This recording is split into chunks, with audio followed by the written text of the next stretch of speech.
අයිබෝවන් සුබ දවසක්. අද මගෙත් එක්ක ඉන්නවා ඊටම සුවිශේෂී බාලදක්ෂ පෞරුෂයක්.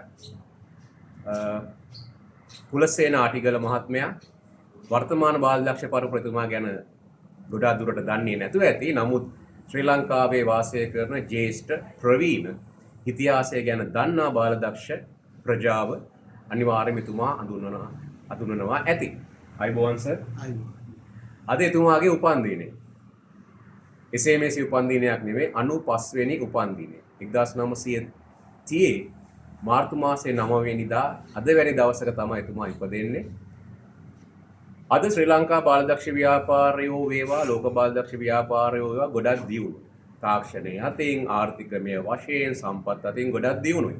ඉතින් මේ අද අපි අත් කරගෙන තියෙන ඔය කියන දියුණුව ඇති උනේ අතීතයේ මේ කුල සේන ආටිගල සර් වගේ චරිත ප්‍රතාපවත් චරිත තමාගේ කාලය ධනය ශ්‍රමය මේ සියල්ලම කැප කරලා මේවා ගොඩනගපු නිසා. එසේ එතුමන්ලා මේවා ගොඩනැගුවත් අවාසනාවකට වර්තමානීය එතුමන්ලා වද අමතක කරලා. එතුමන්ලා එදා කිසිම දෙයක් බලාපොරොත්තු වෙන්නේ නැතුව 100% වචනේ පරිසමාප්ත අර්ථයෙන්ම ස්වේච්ඡාසේවී යෙදුන්නේ නැත්නම් බාලදක්ෂ ව්‍යාපාරයේ නමින් අද අපිට මේම භුක්ති විඳින්න බාලදක්ෂ ව්‍යාපාරයක් වර්තමානයක් අනිවාර්යයෙන්ම තියෙන විදියක් නැහැ. ඒම දායකත්වයක් ලබා දීලා මේවා ගොඩනගපු ශ්‍රේෂ්ඨ චරිත තමා නිහඬ විරුවෝ. තවත් පැත්තකින් වර්තමානයේ අප්‍රකට චරිත තමා මේ ආටිගල සර් වැඩි චරිත. ඉතින් මම අද මේ සර්ගේ 95 වෙනි උපන්දිනයේ දවස් චුට්ටක් හිතුවා. සර්ට ආරාධනා කරා ගෙදර එන්න කියලා ඔය උපන්දින සැමරුමකට. ඉතින් මම ඒ අතරතුර පොඩ්ඩක් කල්පනා කරා සර්ත් එක්ක චුට්ටක් අපි කතා කරමු කියලා. සර් සහ බාලදක්ෂ ව්‍යාපාරය අතර තියෙන සම්බන්ධය. ඉතින් මම කියනවට වඩා සර්ගේ කටින්ම සර්ගේ අදහස්, සර්ගේ අටගියාව, සර්ගේ පසුබිම ඓතිහාසික තොරතුරු බෙදා ගන්න කැමති. සර්ට තියෙන ශ්‍රේෂ්ඨ පසුබිම ඉතිහාසයක් අතීතයක්. මම හිතන්නේ ඒක ගොඩක් වැදගත් වෙයි. නොදන්නා අයට දැනගන්න සහ ඉතිහාසය ගැන විපරම් කරන කරුණු තොරතුරු රැස් කරන බොහෝ දෙනෙකුට සර් මේ කියන කතාව වැදගත්. සර් අපි පටන් ගමු සර්ගේ බාලදක්ෂ ඉතිහාසය. කොහොමද සර් ස්කවුටින් වල සම්බන්ධ වෙන්නේ? කොහෙන්ද සම්බන්ධ වෙන්නේ? සම්බන්ධ වෙන්නේ පිළියන්දල මධ්‍ය මහාවිද්‍යාලයේ බාලදක්ෂ කණ්ඩායම 1944 විතර මතක ඇටියට 44 විතර පටන් ගත්තේ. ඒකට ඒ බාලදක්ෂ කණ්ඩායමට තමයි මම ඉස්සෙල්ලාම බැඳුනේ බාලදක්ෂ කියන්නේ ජූනියර් ස්කවුට් කෙනෙක් ඇටියට. Junior scout. ඊට පස්සේ සර් කොහොමද සර් කරපු අවෝඩ්ස් ඉතින් ඊට සර් කොහොමද ගියේ? ඊට පස්සේ මේ මම අවුරුදු ගණනාවකට පස්සේ රත්නපුරේ තිබෙන කරලා හරි සර්. ඒ කාලේ මම බාලදක්ෂ කණ්ඩායමක් පටන් ගත්තා සීවලියේ. ඒ කියන්නේ ඒ වෙනකන් සීවලියේ කණ්ඩායමක් තිබෙන්නේ නැද්ද? ඒ වෙනකන් තිබුණේ නැහැ. මේ ඒ කාලේ මිස්ටර් ලයනල් සිල්වා තමයි පිට තැන් වලට ගිහිල්ලා පුහුණු කිරීම මේව කරන්නේ. එයා ඇවිල්ලා දවස් දෙකක් අපි එක්ක කතා කරලා ඉතින් මම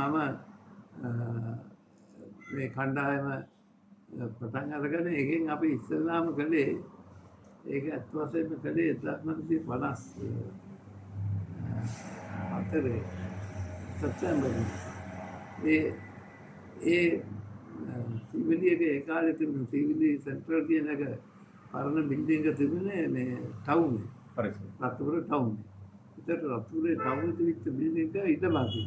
සීවලියේ පිට්ටනිය කියලා කියන්නේ දැන් තියෙන රත්නපුරේ ටවුන් තියෙන පිට්ටනිය. හරි. ඒකට ඒක ගමතුරු ගලුවාම යට වෙනවා. ඒ නිසා ඒ කාලේ හිටපු මේ මන්ත්‍රීතුමා එයාත් ආටිගල කෙනෙක්. එයා දැල්ලන කියන්නේ 74ක් විතර හැයින් තියෙන ගමක්. රත්නපුරේට කලින්. රත්නපුරේට කලින්. ඔව්. ඒ නිසා දැන් ඔය කච්චේරි ඔක්කොම තියෙන්නේ ඒ හැටි. දැල්ලන තේවත්තකින් අක්කර 20ක් අරගෙන ඇක්වයර් කරලා එතන බිල්ඩින් හදන්න කොන්ත්‍රාත් දීලා අධ්‍යාපන දෙපාර්තමේන්තුවෙන් කොන්ත්‍රාත් එක දීලා ඒ බිල්ඩින් එක හැදුවා. එතකොට ඒ බිල්ඩින් එක හදලා 1954 සැප්තැම්බර් මාසේ මට මතක හිටියට සැප්තැම්බර් මාසේ 8 වෙනිදා වගේ දවසක එතෙන්ට ගියා. අපි කණ්ඩායම ඒ විවෘත ග්‍රීන් උත්සවයට ගියේ. එදා අපි ගාඩ් ඔෆ් ඔනර් එකක් දුන්නා ඒ භාරතදක්ෂ කණ්ඩායමේ සර් ජෝන් කොතලාවලට. සර් ජෝන් කොතලාවල තමයි ඒ කාලේ හිටපු අගමැති. එතකොට සර් ජෝන් කොතලාවල මේ සන්තෝෂ වෙලා මේ එයා බිල්ඩින් එක උත්තර කරලා මේ අපිට ස්තුති කරලා ගියා. මේ මට මතකයි එක ඉන්සිඩන්ට් එකක්. මේ ඉවරලා බහලා එනකොට ස්ටේජ් එකෙන් බහලා එළියට එනකොට ගෑනු ළමයි හිටපු අය ඔක්කොම බල්කනිය බිල්ඩින් එකේ බල්කනියට ගිහිල්ලා sir thank you very much for coming කියලා කිව්වා. කටකාර ගෑනු ළමයි. ඒකට මෙයා ආපහු එල්ල නොය කරා. කියලා හතවන්න ගියා. එතකොට ඔය සීවලී අතීතය සහ සර්ගේ සම්බන්ධය. එතකොට සර් පාසල් අධ්‍යාපනය ලබනවා පිළියන්දල ඊට පස්සේ මොරටුවේ ප්‍රින්ස් ඔෆ් වේල්ස් එකට එනවා.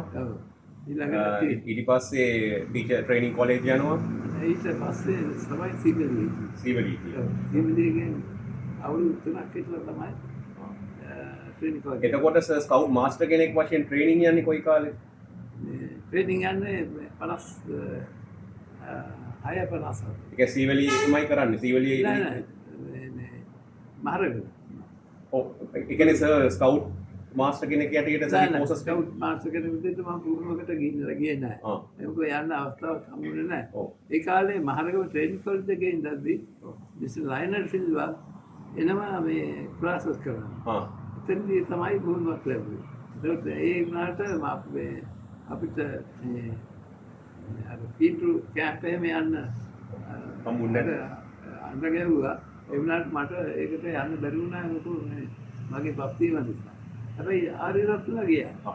මේ ආර්යරත්න කියන්නේ සර්වෝදය නිර්මාතෘ ආචාර්ය ඒ.ටී. ආර්යරත්න මැතිතුමා දිවංගත ඒ.ටී. ආර්යරත්න මැතිතුමා ආර්යරත්න සර් ආටිගල සර්ගේ ටීචර්ස් ට්‍රේනින් කොලෙජ් එකේ බැච්මේට් කෙනෙක්. එකම කණ්ඩායමේ එකට ඒ කටයුතු අධ්‍යාපනය ලබලා තියෙනවා. එතකොට සර් එතකොට සර් මුලින්ම වොරන්ට් එකක් ගන්න කොයි කාලේ?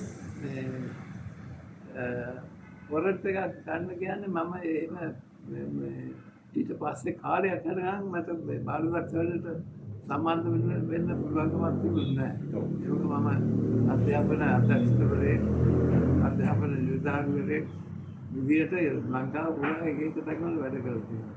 අලාවත හිටියා, පුත්තල හිටියා, මහතට හිටියා. ඉතින් ඒක නිසා මේ ස්කවුටින් වලට ඉතර කාර්ය ගත කරන්න හම්බුනේ නැහැ. ඊළඟට මම 90 ගණන් වල ගම්පහ අධ්‍යාපන අධ්‍යක්ෂක වෙලා ආවා. 90 වල 97 8 වගේ. ඒතකොට ඒ වෙලාවේ තමයි 97 නෑ ඊට ගොඩක් කලින් සර්. මොකද මම හිතන්නේ මේ ජැක්ස් මොරාලියන්ගේ ලංකා ගමන වෙද්දී වසම් සෙක්‍රටරි වෙච්ච සර් DC 90 ගණන් මේ 80 80 ගණන් කියන්නේ. ඔව් 80 ගණන්. ඒ මිස්ටර් පර්සිගෙන් පස්සේ සර්නි DC වෙන්නේ. පර්සි කියලා මතකද? ප්‍රිසන් කමිෂනර් කෙනෙක් හිටියා. ඒ කාලේ හිටපු කමිෂනර් මිස්ටර් මොහිදින් හිටියා. ඒ නැෂනල් මම අනස ගම්පා දිස්ත්‍රික්කයේ හිටියේ සර්ට කලින් පර්සි කියලා මහත්මයෙක් ඉඳලා මට සම්පූර්ණව මතකෙට එන්නේ. ගම්පා දිස්ත්‍රික්ක හිටියේ නෑ කවුරු.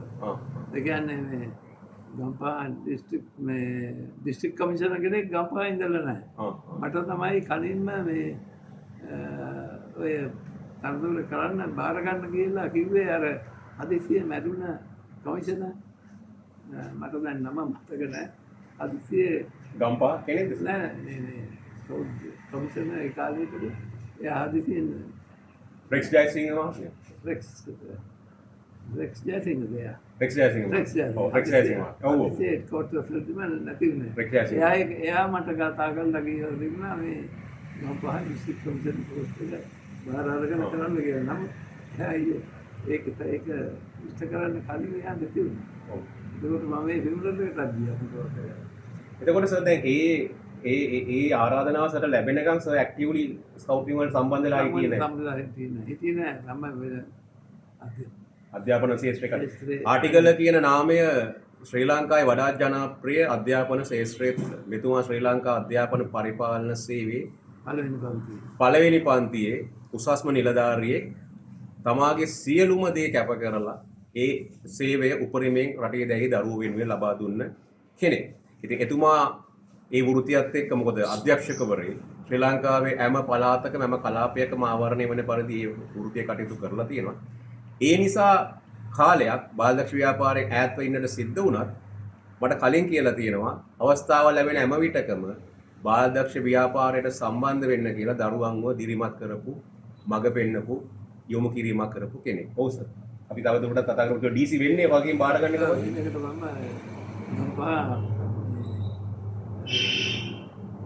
ගම්පා අධ්‍යාපන අධ්‍යක්ෂකවරු විදියට පත් වීම ලැබුණා 1989 වගේ කාලේ.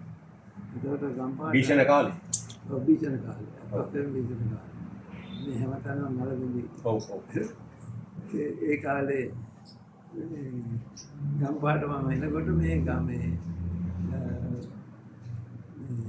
ඩිස්ට්‍රික් කමිෂනර් කෙනෙක් හිටියේ නෑ.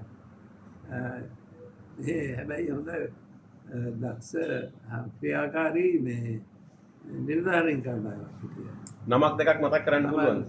නම සෙනරත් මහත්මයා වගේ එන වසන්තරත් හිටියා. ඊළඟට අර ලේඩි කෙනෙක් හිටියා බස්නායක හිටියා සෙනරත් හිටියා. සිරිසිංහ සිරිසිංහ කියලා කෙනෙක් ඔය සිරිසිංහ මහත්මයාට තමයි ඔය ෆොටෝස් ටික ඇරියේ අර සෙක්‍රටරි ජෙනරල්ගේ එයාට නේද ඇරියේ නෑ ඒ සිරිසිංහ ඒකට හදිසියෙන් නැති වුණා. එයාගේ පුතා ඉන්නවා. එයාගේ පුතා ඉන්නවා. හරි. එතකොට සර් දැන් දිසා කොමසාරිස් වෙනවා. එතකොට ඒකද සර්ගේ පළවෙනි වොරන්ට් එක? ඒක තමයි පළවෙනි වොරන්ට් එක. දිසා කොමසාරිස් නේ මම රෙක්ස් ජාතින නරුණට පස්සේ ආවේ ඒ කාලේ ඇක්ටිව් හිටියේ මේ mister Lionel Silva. Mister Lionel Silva නෙමෙයි. මිස්ටර් ලයනල් සිල්ලාට කලින් ටික කාලයක් හිටියා mister Mohideen. Mister Mohideen chief commissioner වෙන්නේ ලයනල් සිල්ලා සර්ට පස්සේ. හරි. එහෙනම් මිස්ටර් ලයනල් සිල්ලා තමයි. ඔව් ලයනල් සිල්ලා ඊළඟට mister Mohideen.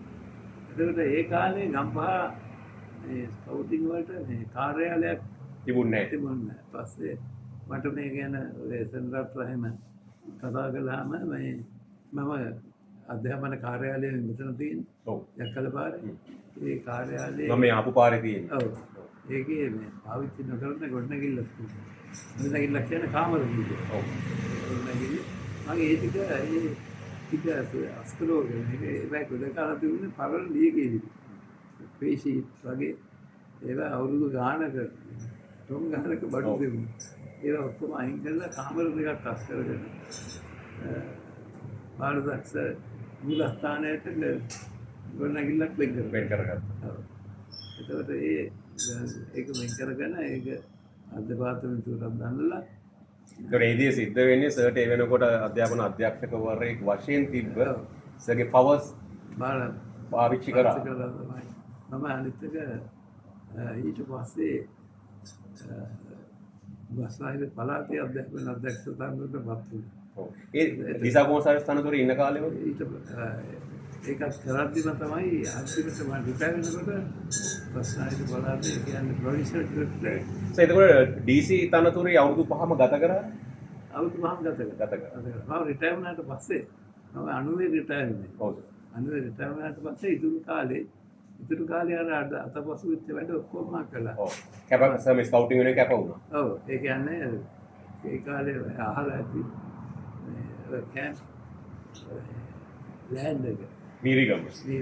Dasanayake scout camp එක ඇත්ත වශයෙන්ම ඒක මේ වර්ක් ඩිපාර්ට්මන්ට් එකට අයිති මේ ඉඩමක් අක්කර 20 ගානක. ඒකේ මට පිට ගෙවල් පුද්ගලික මේ ඉඩම් තියෙන හරියක්. එතකොට මිනිස්සු මේක ඉන්ක්ලූඩ් කරනවා හැමතැනින්. ඔව්. ඉතින් වැටක් තිබුණේ නැහැ. මායිමත් තිබුණේ නැහැ. පස්සේ මම කරපු දේ කච්චේරියෙන් ලෑන්ඩ් ඩිවිෂන් එකෙන් මේ ෆොරස්ට් ඩිපාර්ට්මන්ට් එකේ මේ කැලේ ප්ලෑන් එක අරගෙන ඒ ප්ලෑන් එක මම අරගෙන ඒකේ කොපි ඇරිය ඔරිජිනල් එක ස්කවුට් හෙඩ්ක්වෝටර්ස් වල දුන්නා ඒක. මේ අරගෙන මම සර්වේ කෙනෙක් කතා කරගෙන එයාට මම සල්ලි ගෙවන්නම් කියලා තමයි මේ කළේ. නමුත් 7-5ක්වත් එයා ගත්තා. රුමිලේ සේවය ලැබුවා. රුමිලේ මුළු ඉඩම අක්කර 20. ඔක්කොම මේ සර්වේ කරලා මට ප්ලෑන් එකක් හරි ගසලා දුන්නා. මේ ඒ අනුව මම මේ චීෆ් කමිෂනර් ඒ කාලේ ඒ වෙනකොට මම ඒ කාලේ මාව ඉලක්ක කරලා තිබුණා අර කමිටි එකට. කමිටි ඔෆ් කවුන්සිල් එක්සිකියුටිව් විදායක කමිටුව. කමිටුව. ඒකට ඒ කාලේ අපි නිතරම හම්බ වෙනවා. ඒ නිසා මම කමිෂන්ට කිව්වා මේ මට කම්බිකොට ටික දෙනවා නම් මම මේක බටේ ෆෙන්ස් එකක් මේව කරන්න. ඉතින් ඒගොල්ලෝ ඒකට කැමති වෙලා මේ කම්බිකොට ටිකක් දුන්නා. ඉතින් අනික් හරි අපි ඔය කැලෙන් එතන කැලේනේ. කැලේ එකක් කපලා හිටවලා ඒ කාලේ හිටියා මේ ග්‍රාම සේවක කෙනෙක් ඔය ස්කවුට් පතිරණ හරියට උදව් වෙලා ඒ පතිරණ මිනිසුන් අඳුරනවානේ ඒක. එතකොට ඒ මිනිස්සුත් අල්ලගෙන මුළු වත්ත වටේම අපි කම්බිකොට හිටියා. ඒක කම්බියටත් දෙවුවා. කම්බි තරම් දුන්නා හැබැයි හෙඩ්ක්වෝටර්ස්. කම්බි ටික අරන් දුන්නා. අදටත් තියෙනවා කම්බි. තියෙනවා නේද? අදටත් තියෙනවා. අද ආරක්ෂා වෙලා තියෙන්නේ කම්බියට විතරයි. ඊළඟට මේ ඔකේ අර හෙඩ්ක්වෝටර්ස් වලින් මේ බිල්ඩින් 3ක් හරි ගස්සන්න හදන්න ලෑස්ති කරලා දුන්නා. ඒක අතිවරම දාලා කොන්ත්‍රාත්කාරය දාලා ගියා. මේක කරන්න බැහැ. එතකොට ඒක හෙඩ්ක්වෝටර්ස් වලින් කොන්ත්‍රාත් එක දීලා දුන්නා. ඊපස්සේ ඉතින් මේක දැන් ඒක අතිවරම දාලා තියෙනවා.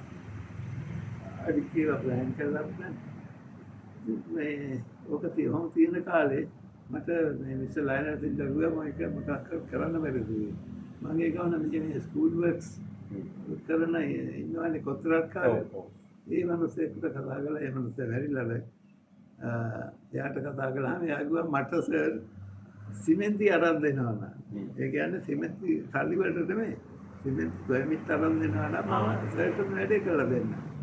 ඒ කාලේ සිමෙන්ති හංගින්න කොමිට් එකකින් තමයි වැඩේ කරන්නේ නේද? ඒ කාලේ සිමෙන්ති කෝපරේෂන් එකේ හිටපු accountant මගේ ගෝලියෙක් ඇත්තට. ඒ කාලේ ප්‍රේමචන්ද්‍ර කියලා හිටියා සංගීත ගෝලියෙක්. එයා ඒ ගෝලියගේ හිටියා. ඒ කාන්තා ඒ accountant මාව ආදරුණා. මං ගිහිල්ලා කිව්වා මේ ප්‍රශ්නේ ස්කවුට් රිටේට් එක ඇප්ලිකේෂන් එකක් කරන්න කිව්වා. මම ඒකට මිස්ටර් ලයනල්ට ගිහිල්ලා ඉලිංග ගහලා ඉන්නේ දුන්නා ඒ වෙලෙම මට දුන්නා පර්මිට් එක අප්‍රූවල් එක දුන්නා මේ 70 රෝඩ් තුනක් ගියා. ඉතින් ඒකෙන් තමයි ඒ ගොඩක් දැන් තියනවා නේද ගොඩනගින් තුන. ඔව්. ඒ ගොඩනගින් තුන ඇතුලේ ඒකෙන් තමයි. ඒක කවදාවත් ඒක හැදෙන්නේ නැහැ. මම මේ වැඩේ කරේ නැහැ. ඒ කියන්නේ ඔය සාමාන්‍ය කාලේ අපි ගත්තොත් එහෙම 92 එතකොට මම රිටයර් වෙලා. 92 මම රිටයර්. එතකොට 92 93 94 95 ඔය කාලේ තමයි ඔය බිල්ඩින් එක හැදුවේ. ඒ කාලේ තමයි අර මොර්ලින් ජැක්ස් මොරිලන් එහෙම ආවේ. ඒකයි අර ඉන්දාබා ඔව් ෆස්ට් නැෂනල් ඉන්ඩාබා එකක් තිබ්බ 1991. අපි පොඩ්ඩක් කෙටියෙන් කියමුද මේ ඒ ජැක්ස් මොරයිලන්ගේ ශ්‍රී ලංකා ගමන ගැන.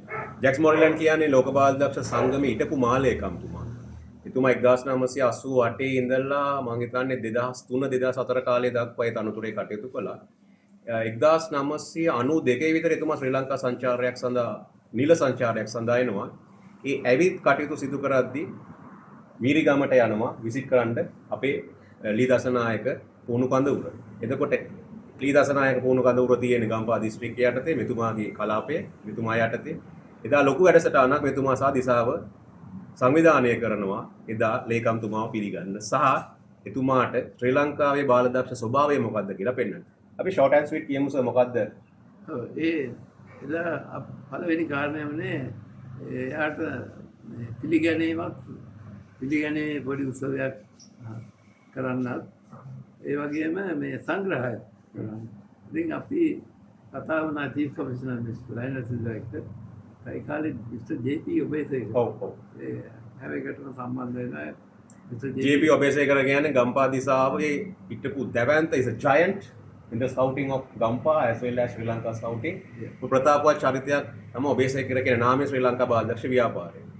එතකොට අපි කතා වෙලා සංග්‍රහයක් ලෑස්ති කරනවා. අපි කිව්වා අපි දේශීය කැවිලි වර්ග වලින් සංග්‍රහයක් ලෑස්ති කරමු කියලා. එතකොට අපි කෝඩිකොට්ටු කෙසෙලුයි කැවුම් මුන් කැවුම් කොකිස් කැවුම් වගේ සාම්ප්‍රදායික ශ්‍රී ලංකා සිංහල කෑම ස්ටේට් මේසක් හැදුවා. අදට තමයි සංග්‍රහය කළේ. මම ළඟ පින්තූර තියෙනවා. සමහරක් දේවල් මම Facebook එකේ දැකලා තියෙනවා. ඉතින් ඒක ඉතාම සාර්ථක මේකක් වුණා උත්සවයක්. ඒකට ලේකම්තුමා සතුටු වුණාද? ඔව්. එයා බොහොම සතුටු වුණා. මම පින්තූරයක් පෙන්නලා අර මේ ස්කවුට්ස්ලා හදලා දුන්නා හට් එකක්. ඒ හට් එකේ වින්ඩෝ එකට දාලා තිබුණා මේ සිදුරක් හදලා ඒ වොච් ටවර් එකක්ද සතලා තියෙන්නේ? පොළතුලෙන් පිදුරු වලින් එහෙම. මේ අර ඇතුළට ගිහිල්ලා උළුව දාලා එළියට පින්තූරයක් ගන්න කිව්වා එයාගේ. ඒ පින්තූර මල්ලක තියෙනවා. මේ ඒ කියන්නේ එයා උළුව දාගෙන ඉන්නවා අර පිදුරු එළියට. එළියට. ඉතින් එයා බොහොම සතුටු වුණා. අපි නවල් කැමලා ටිකවල දෙන්නා මේක පොඩි ගෙස්ට් හවුස් එකේ. එතනින් ඒ උත්සවය අවසන් වුණා. එතකොට එතනින් පස්සේ සම්බන්ධතාවයක් පවත්වාගෙන ගියාද ලේකම්තුමත් එක්ක? ඔව් ඒ සෑහෙන කාලයක් මම හිටියා. ඉතින් ඊට පස්සේ 1900 මම හිතන්නේ 2010 තරනකම් මම ක්‍රියාකාරීව හැම එකටම ගියා. ඉතින් ඊට පස්සේ අලුත් කණ්ඩායම ආවා. එතකොට සර් දැන් DC කාලෙන් පස්සේ ඒ දිස්ත්‍රික් එකට සපෝට් කරලා වැඩ කරනවා. එහෙමද සර්? DC තනතුරු අවුරුදු 5න් ඒ කාලේ අවසන් වෙනවා නිල කාලේ. ඊට පස්සෙත් සර් මේ මට ආරාධනා ලැබිච්ච හැම එකටම ගියා ඒ කාලේ. අතෝලෙම අපිට කවුන්ට් බැජ් එකක් තිබුණා ගම්පුවා. මම ඒ බැජ් එකක් හදුවේ මම. ඒ කියන්නේ දිස්ත්‍රික් බැජ් එක. දිස්ත්‍රික් බැජ් එකක් තිබුණා හරියට. ඒතර මේ අද පාවිච්චි කරන දිස්ත්‍රික් බැජ් එක සර්ගේ බැජ් එක තියෙන්නේ. ඒකට ඒක මේ මම තුරු ගාගෙන යනකොට මට දැනගන්න ලැබුණා ගෝල්ඩ් ලේබල්ස් කියලා කම්පැනියක් කොළඹ ගෝල්ඩ් ලේබල්ස් කියලා කම්පැනියක් මේවා කරනවා කියලා. පස්සේ මම ඒගොල්ලන්ගේ ඇඩ්‍රස් එක හොයාගෙන කොළඹ ඇඩ්‍රස් එකට ගිහිල්ලා එතන එක්කෙනෙක් කතා කළාම එයා කිව්වා මේකට හදන්න ඕන මේ පළවෙනි මේවා එකට අර කියන්නේ අච්චුව වගේ. ඒ අච්චුව හදන ගේනවා අපි දෙන්න ඕන. මොකද ඊට පස්සේ ඕන ගානක් මෙජර්ස් ප්‍රොඩියුස් කරන්න පුළුවන්. ඉතින් අපි ඒකට ඉතිරි වෙලා අරගත්තා. දැන් කවුරු කරනවා ඒක තමයි අදටත් තාමත් තියෙන්නේ. මම දැන් ඔය තොරතුර ගම්පා දිස්ත්‍රික්කය කියන්නේ ශ්‍රී ලංකා බාලදක්ෂ සංගමයේ දිසා 37න් ප්‍රධාන කැපී පෙනෙන වගකීමෙන් කටයුතු කරන දායකත්වය ලබා දෙන දිස්ත්‍රික්කය. ඒ දිස්ත්‍රික්කයේ දිසා නිල ලාංඡනයේ නිල පදක්කම නිර්මාණය කරන්නේ සර්ගේ කාලේ. සර්ගේ මැදිහත් වීම තුළ සර් ගත්ත යම් උත්සාහයන් වල ප්‍රතිඵලයක් වශයෙන් තමයි බැජ් එක ගම්පා දිසාවට ලැබෙන්නේ. මම දැන් ඒක අලුත් තොරතුරක් කියලා මම විශ්වාස කරා. it's a new information. ඔව් ගම්පා ඒක මම දාලා තියෙනවා මේකේ Facebook නේ. Facebook දාලා. එතකොට සර් මේ එතකොට ගම්පා දිසා බාලදක්ෂ සංගමයේ එක්ස්කෝ එකේ විධායක කමිටුවේ ඒවට සංගමයේ ඉතින් මම රිටයර් වුණාට පස්සේ අවුරුදු 5ක් ওই වැඩ ඉවර වුණාන් පස්සේ මම ආයෙ වුණා. ඒකට වෙනම කණ්ඩායමක් බාර ගත්තා. ඊට පස්සේ මම අහන්නේ සර් මේ එක් විධායක කමිටුවට අනිකුත් යුනිෆෝම් අඳින්න නැතිව තනතුරු වලට එහෙම සර් සහභාගී වෙන්නේ නැහැ. ඉතින් එතකොට අපේ වෙන වෙනත් වැඩ තියෙනවා. ඒක හන්දා මේ ඒවට සම්බන්ධ වෙන්නේ නැහැ. මම ඉන්න කාලෙදී පුළුවන් තරම් ඒ කියන්නේ සේවයේ හිටපු උපරිම කළා. එතකොට සර්ගේ කොහොමද මේ ජම්බෝරි ඒ වගේ අත්දැකීම්? ජම්බෝරේ අපි තිබ්බා එකක් මේ කොළඹ මේ මුසා සංගමයේ ඒකට අපි ගියා. ඔව්. ඒකේ මේ සමහර විට මම ළඟ තාමත් ඇති ෆොටෝස් එක. ෆොටෝස්ලි අර උත්තරත් එකක්. ඔව්. දිනන හම්බුනොත් මේවන්න. ඒකට අපි සහභාගී වුණා. එතකොට සර්ගේ පීක් එකනේ මේ 90 දශකයේ මුල් කාලේ ඒකට වෙලා. කුරුණෑගල ජැම්බරි එකට සර් ගියා. ඔව් ඒකටත් ගියා. සර් ගියා නේද? කුරුණෑගල ජම්බරේකට ගියා. වෙලකද ග්‍රවුන්ඩ් එකේ තිබ්බ ෆෝර්ත් නැෂනල් ජැම්බරි එක. ඒක තිබුණේ කාලේ මට මතක 92. 92. ඔව්. ඔව් 92 ඊට පස්සේ තමයි ඉතියන්නේ. ඔව්. ඒක 98 ස යන්න ඇති ගියාද මිල්වර ගියාද පල්ල කැලේ? පල්ලේකැලේ ඒකට මම දෙකක් විස්තර විසිට කෙනෙක් ඇති. විස්තර බටුවංගල එන්න හිටිය විස්තර බටුවංගල මතකයි. ඔව් බටුවංගල සර් එතකොට ඇසිස්ටන්ට් චීෆ් කමිෂනර් කෙනෙක්. ඔව් විස්තර බටුවංගල මට එයා තමයි මට එන්න කියලා කිව්වේ පස්සේ මම ගියා ඒ ග්‍රවුන්ඩ් එකට. ගිහිල්ලා අපිට එලා කතා බස් කළා. ඔව්. එතකොට බලන්න කොච්චර ලස්සනයිද ලොකු දේවල් නොකිව්වත් තමාට පැවරූ ටික අදාළ ටික හරියට කරලා තියෙනවා. දොඩංගොඩ බදාගත්තු වගේ ස්කවුටින් නමින් හැම තැනකටම ගිහිල්ලා ඔළුව දාන්න නැතුව අතපත දාන්න නැතුව තමාට පවරපු දේ තමාට කරන්න පුළුවන් දේ උපරිමයෙන් කරපු චරිතයක් තමයි මේ ආටිගල සර් කියන්නේ. එක පැත්තකින් අධ්‍යාපන අධ්‍යක්ෂකවරේ බස්නාහිර පළාතේ අධ්‍යාපන අධ්‍යක්ෂකවරයා වෙලා තමයි විශ්‍රාම යන්නේ. රිතා ගන්න පුළුවන් නේද එතුමා මොන වගේ දායකත්වයක් තමාගේ තනතුරේ ඉඳන් බාලදක්ෂ ව්‍යාපාරයේ ප්‍රගතිය සංවර්ධනය සඳහා ලබා දෙන්න ඇතිද කියලා. ඉසා කොමසාරිස් වශයෙන් එතුමා ගම්පා එතුමාට කරන්න පුළුවන් උපරිම සීමාවට අරගෙන ආවා. මම දැන් ගම්පා දිසාවත් ගොඩක් මේ ගැන දැනුවත්ද දන්නේ නැහැ. අවසනාවට මේ තොරතුරු සියවසක උරුමයේ බාලදක්ෂ සංග්‍රහයේවත් නැහැ දකින්න. මෙතුමාලා ජීවත් වෙලා හිටපු කාලයක ලියුණු ඒ සංග්‍රහයේ මෙතුමාලාගේ තොරතුරු නැහැ. මෙතුමාලා සොයාගෙන ඉන්න තොරතුරු අරගෙන සඳහන් කරන්න තිබ්බයි පොතේ. කෙසේ නමුත් මෙන්න මේක තමයි අපි නොදන්නා ඉතිහාසය. මෙවැනි පුද්ගලයෝ තමාගේ රාජකාරිය මේක ස්වේච්ඡා ව්‍යාපාරයක් මේකෙන් කරන්න පුළුවන් මොකක්ද කියලා වටහාගෙන කරපු ඉඳ තමයි මේ තරමින්වත් අපේ ස්කවුටින් ආරක්ෂා වෙලා තියෙන්නේ. ඉතින් අද සර්ට අවුරුදු 95. ශ්‍රී ලංකාවේ ස්කවුටින් වලට අවුරුදු 113ක් මේ ගත කරන්නේ 113 වෙනි අවුරුද්ද. ඉතින් 80ක් පමණ කාලයක් සර් ජීවත් වෙලා තියෙනවා 113 තුල. අපි ප්‍රාර්ථනා කරමු ශ්‍රී ලංකා බාලදක්ෂයෝ වශයෙන් සර් දරුවන් වෙනුවෙන් කරපු ඒ සෑම හොඳක ඒ හැම යහපත් දෙයකම ඒ ගුණ බලයෙන් සර් මේ වගේම සර් හොඳට ඇවිදින්න පුළුවන් සර් හොඳට කතා කරනවා සර් හොඳට ඇයෙනවා අවුරුදු 95යි නමුත් ඒ හැමදේම හොඳින් සර් කරනවා සර් කරපු පින් දරුවෝ වෙනුවෙන් ඉතින් මේම තව කාලයක් මේ වගේම සාමයෙන් සැනසීමේ සතුටෙන් සර් ජීවත් වෙන්න පුළුවන් වේවා කියලා ප්‍රාර්ථනා කරන ගමන් ගම්පා දිසා බාලදක්ෂ සංගමෙන් ඉල්ලීමක් කරනවා මේ ඔයාලගේ ඉතිහාසය මේ අපේ ඉතිහාසය හරි අපේ ප්‍රවීණයෝ අපේ ඉතිහාසය අමතක කරලා අපිට ඉස්සරහට යන්න බෑ ඕනෑම තැනක ඕනෑම සංඝයක ඕනෑම ප්‍රජාවක ඕනෑම තැනක පැරණි වැඩිහිටියෝ කියන්නේ එක්තරා ආකාරයක ආශිර්වාදයක් මේ ආශිර්වාදය අපි ලබා ගන්න ඕනේ මෙතුමන්ලා ජීවත් වෙලා ඉද්දි ඉතින් මම ආරාධනා කරනවා ගන්න තියෙන දේ ගන්න සර්ගෙන් දිසාව වෙනුවෙන් අරන් සටහන් කරලා තියාගන්න අඩුම තරමේ 150 ගැන ශ්‍රී ලංකා බාලදක්ෂ ව්‍යාපාරය ලියවෙද්දී ඡේද කීපයකට සීමා නොකර හොඳ ඉතිහාසයක් ලියා ගන්න පුළුවන් තොරතුරු ටිකක් එකතු කර ගන්න පුළුවන්. ඒ ප්‍රාර්ථනා කරමු සර් මේ වගේම සැනසීමෙන් සතුටෙන් ඉන්න කියලා.